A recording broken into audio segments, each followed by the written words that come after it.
Thank you. So today's topic is called School at the Center of Community. And the idea here is, let me just quickly remind you of the reality in our country. So in our country we have 25,000 schools in total. 5,000 are doing very well resourced. Things are just swimming and humming. In 20,000 schools, our kids can't read.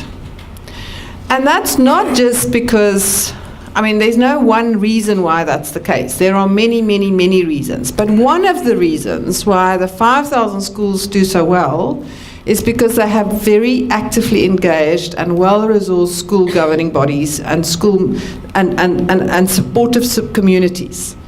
So let me talk about an example. My kids have been going to Kenridge Primary. Does anybody know where Kenridge Primary is? Fabulous school, very well-resourced school in a reasonably affluent community. If it's like it's almost like a badge of honor to be in the school governing body for Kenridge. So when there's a governing body election, guess how many applications they get from parents? Hundreds.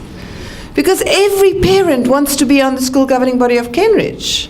So they get dozens of HR people and finance people and HR people and IT people who want to be part of that school governing body. Then we go into West Sopakama, Sabelo. So we went to Sabelo School today. Sabelo School is in the heart of Dunoon. So when you become an accountant and you live in Dunoon, what's the first thing you do? Leave Dunoon. So when Sabelo wants to get an accountant on the school governing body, most of the parents in Dunoon don't have school governing accounting degrees. Most of them don't have HR degrees. Many of them don't have IT degrees. And so part of the idea here is to start to spread the wealth so that we don't just have the Kenridges have hundreds of people get involved and the Sopakama Primary have none. We want to look for how can we bring the resources that are easily available in some of the more well-resourced communities into communities that don't have those resources. I'm going to tell you one story that happened to me last week. It's just blown my mind. So I went to visit Simbiti. Now, does anybody know where Simbiti is? It's on the north coast, Ballito. Does anybody ever go to? Cape Townians don't go to Ballito for holiday. If I ask this question in Gauteng, everybody knows where Ballito is and Simbiti because that's where they go on holiday. So anyway, Simbiti is in Ballito, is one of these beautiful gated estates, 1,400 homes, etc. And for many years, the people in Simbiti have been very comfortable to live in their bubble. And then they started to get involved in Partners for Possibility. And the schools, the Partners for Possibility schools, are all in Shaka Scroll, on the other side of the N2. So suddenly, the people in Simbiti are crossing a boundary, that boundary, if you had to lift a drone above Simbiti and Shaka Scroll, you'll see on the one side this beautiful green manicured lawns, and on the other side you see a lot of poverty and lack of resources. Anyway, because of Partners' Possibilities, these people have been crossing the boundary. And then the estate manager of Simbiti, his name is Malcolm, starts to go into a partnership with the principal of the Shaka Scroll High School, and he asks her, what is the thing that keeps you awake at night? And what does she say? Safety. Why does Simbiti exist? Because of safety. So the Simbiti estate manager says to his security provider, we're paying you lots of money every month because you keep our security. Would you be willing to keep the school safe, my school, Shaka Scroll, on the other side of the N2? Yes, says the security provider. Obviously, I'll be able to do that. So now Simbiti is safe and the school is safe.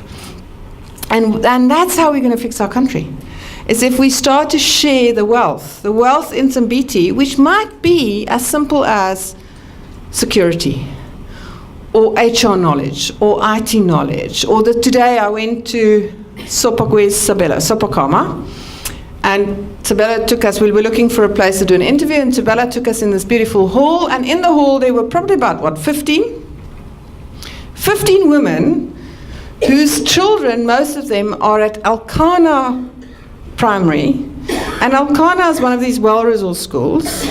But because of this partnership, the Elkanah mums are now coming into Sopakama on a Tuesday and a Thursday to come and read with the grade 2 and 3, grade 1 to 4 children in Sopakama, because at Elkanah they don't need them, because one, the kids can read because of their privilege, but secondly, there are enough mothers.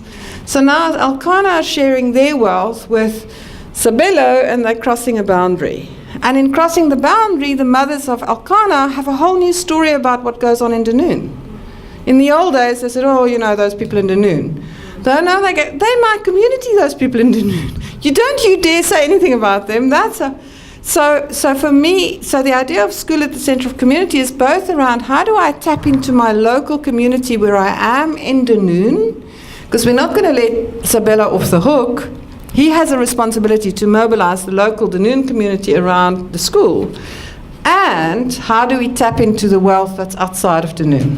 That's for me the question that we, as people who care about education, care about. So when I was at Simbiti, I was asked to do a presentation around our work, and I had to kind of really get, in my Twitter bio, for those of you who follow me on Twitter will know that my Twitter bio says I'm an education activist. So I've been wondering about this word activist, and then I found on the internet, because that's where, I mean, it's not quite Wikipedia, but almost. You know, I mean, that's where we go for all our answers. I found a definition for the word activist. And it says, an activist is someone who's driven slightly mad by some injustice. So I'm personally being driven mad by the injustice that the well-resourced kids get great education and the poorer kids don't get great education.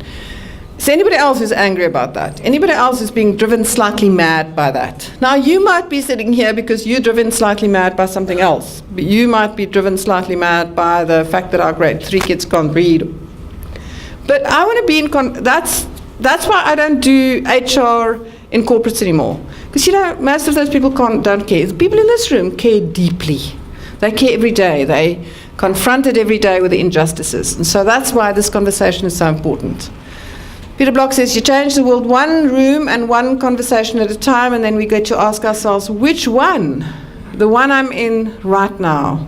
So I came here this afternoon for a world-changing conversation with all of you, and an opportunity to reimagine this idea of school at the centre of community and what might be possible if we did. And we have two provocateurs. So when we asked them to come and do the presentation, we didn't say, Belinda, can you please come and do the presentation because we think you have all the answers and we're going to sit here and we just, no, that's not going to happen because Belinda doesn't have all the answers either. So we've asked Belinda and Andre to share with us their perspective as leaders of their two schools as a provocation, as a way of getting our juices to flow, as a way to, it's an invitation for us to be part of a conversation. So in both cases, when they do their presentation, we're going to do some work. Because there's no such thing as a free lunch. You all got lunch, so now you have to do work. So are we all in agreement? So the work is going to be for you to say, how does this resonate for me, what they're saying? What do I take away? What am I challenged by as I listen to them? And then we are going to do that thing that we don't like to do in church, but it's fine here.